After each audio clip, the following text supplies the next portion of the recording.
나라면 패스웨이로 미국 대학 안 간다.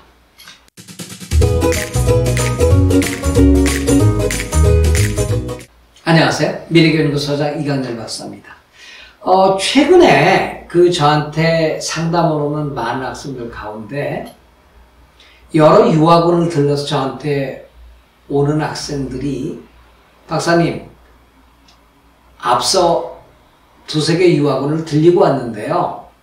저보고 패스웨이를 가라고 추천하는데 그 길 괜찮은 길입니까? 라는 질문이 꽤 많아요.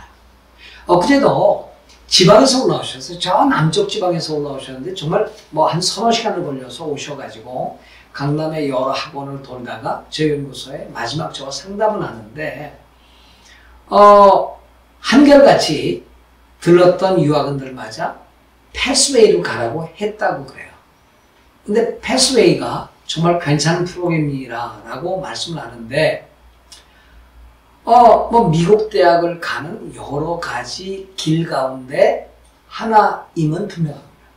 그런데 패스웨이로 가야 할 학생들이 있고 가지 말아야 될 학생들이 있는데 유학원들이 한결같이 패스웨이로만 학생들을 몰고 있어요. 이거 괜찮습니까?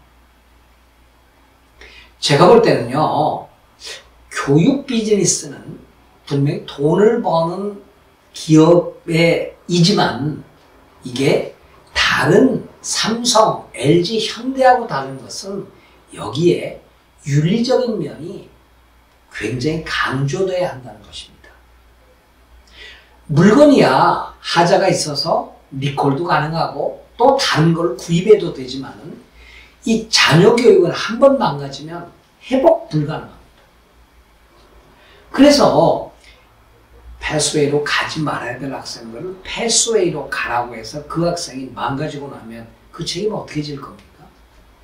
저는 패스웨이는 한마디로 미국 대학에 갈 의지가 있고 부모님이 돈도 충분한데 성적이 준비가 안 된 학생이라면 가라.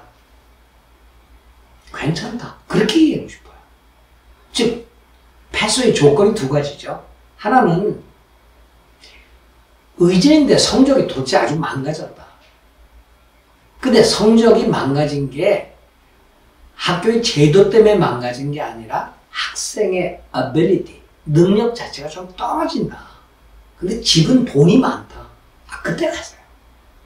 그런데 학생의 능력도 뛰어나고 의지도 뛰어나는데 돈이 없다. 그러면 패스웨이로 가면 안 돼요. 왜냐하면 패스웨이로 가는 학교들의 경우에는 비용 다 내요. 주립대학은 5, 6천만 원 연간, 그리고 사립대학은 7, 8천만 원을 내야 됩니다. 근데 그게 4년까지 지속돼요. 급여 2억 원 미만의 가정에서 이렇게 갔다가는 부모님 노후 망가지죠. 제가 늘 강조하는 게 노후자금 헐어서 자녀 유학 보내지 마라, 이 얘기 아닙니까? 돈은 많은데 애는 공부 못한다. 그럼 패스웨이를 가라고 얘기해요. 근데 애도 공부를 잘하고 돈도 없다. 패스웨이는 최악의 선택이라는 얘기입니다. 근데 많은 유학원들이 이렇게 패스웨이를 설명을 하면서 좋은 점만 설명을 하죠. 나쁜 점은 전부 설명을 안 해요. 장단점을 설명을 해야 될 거 아닙니까? 그렇죠? 그리고 또 유학원들은 패스웨이로 보내서 학부모한테 돈 받고 대학으로부터 커미션 받고 이중으로 꼭 먹고 안 먹고 하는 이 손쉬운 프로그램으로 애들 그냥 몰아넣고 있어요. 또 하나는 1+3이라고 그래가지고 일부 유학원들, 일부 기관들은 애들을 한국에서 1년 데리고 있으면서 그 가르치는 비용을 지가 갖고 3년 프로그램을 대학으로 넘기면서 대학은 3년간 등록금 받아라. 이런 방식으로 취하고 있거든요. 자, 여러분 얘기합니다. 1+3 절대 가져가세요. 제가 고소당할지 모르겠네요. 1+3 프로그램 운영하는 유학원이나 기관으로부터 고소당할지 모르는데 각오하고 말씀드립니다. 저는 결코 가서는 안 될 프로그램이 패스웨이입니다. 한번 가세요. 능력이 없는데 부모님은 돈은 많다. 그럼 보내세요. 그것 이외에 애가 능력이 있고 부모님이 돈이 없다면 이 프로그램을 가서는 안 된다는 얘기죠. 왜 이제 패스웨이는 1년 동안의 정식 학생이 아니에요. 학교 밖에 학생이에요.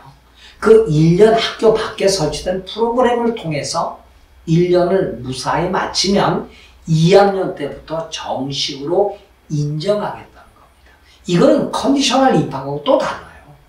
미국의 많은 4년제 대학들이 토플이 부족할 때 ESL 과정을 듣는 조건으로 컨디셔널, 조건부 입학을 시키잖아요. 이건 조건부 입학이 아니에요. 1년 동안은 예를 들어 노스 이스턴의 학생이다 그런다면 이게 노스 이스턴 학생이 아니에요. 정규 학생이 아니에요.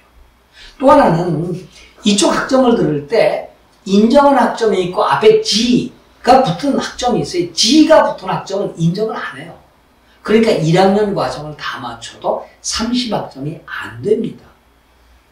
이런 학생들의 경우에는 편입이 다른 학교로 안 돼요. 왜? 얘는 1년 동안의 정식 학생이 아니기 때문에 2학년 때 편입이 안 됩니다. 3학년 때 2학년에 정규 학생으로 들어가서 그때 과목을 듣고 3학년 때 편입이 가능한데 이런 학생은 거의 편입 실패해요. 왜냐하면 학생들 자체가 자질이 낮기 때문에 더 높은 학교로 점프업할 수 있는 기회가 주어지지 않아요. 그러니까 저는 아까 말씀드렸다시피 두 가지죠. 학업적 능력이 매우 떨어지거나 두 번째, 영어 공인 성적을 도대체 만들어내지 못하는 애들에게 어떻든 미국으로 보내고 싶을 때 가는 프로그램이 패스웨이 프로그램이에요. 근데 이렇게 학업적 능력도 낮고 영어 공인 성적, 영어 능력도 낮은 애들이 미국 유학 가서 뭐합니까? 이건 찌질이들이죠. 그런 학생은 차라리 한국에서 공부하는 게 낫다라고 얘기합니다. 특히 가난한 학부모들에게 이 패스웨이 비용 설명을 제대로 안 하고 패스웨이로 사립대학을 집어넣거나 패스웨이로 학비가 비싼 주립대학에 집어넣으면 이 학생은 가다 중도에 비용 때문에 탈락하고 성적을 제대로 받을 수 없기 때문에 탈락하는데 이래서는 안 된다는 얘기죠. 그런 학생들의 경우에는 보다 능력을 좀 다질 수 있도록 능력을 개발시켜서 4년제 대학으로 바로 넣어서 재정 보조를 받거나 아니면 정말 CC를 통해서 4년제 대학으로 편입을 하고 그때 재정 보조를 받아서 갈 수 있도록 하는 것이 정도입니다. 패스웨이 프로그램을 강조하고 1+3 프로그램을 한국에 개설한 유학원 그리고 교육 관련 기관들 이 유튜브를 보시면요 하지 마세요. 그리고 이 유튜브를 보시는 학부모님들 유학원 돌다 패스웨이 그냥 나오세요. 나쁜 건 아닌데 정말 추천할 수 없는 프로그램이라는 것을 분명히 말씀드리면서 제가 볼 때는 정식으로 아니면 미국 검정고시를 보거나 여러 가지 방법이 있습니다. 저한테 오시면요 패스웨이를 통해서가 아닌 정상적으로 미국 대학에 가서 성공할 수 있는 길을 제가 로드맵을 짜드릴 테니까 제발 부탁입니다. 패스웨이 가지 마세요. 아셨나요? 네, 고맙습니다. 안녕히 계십시오.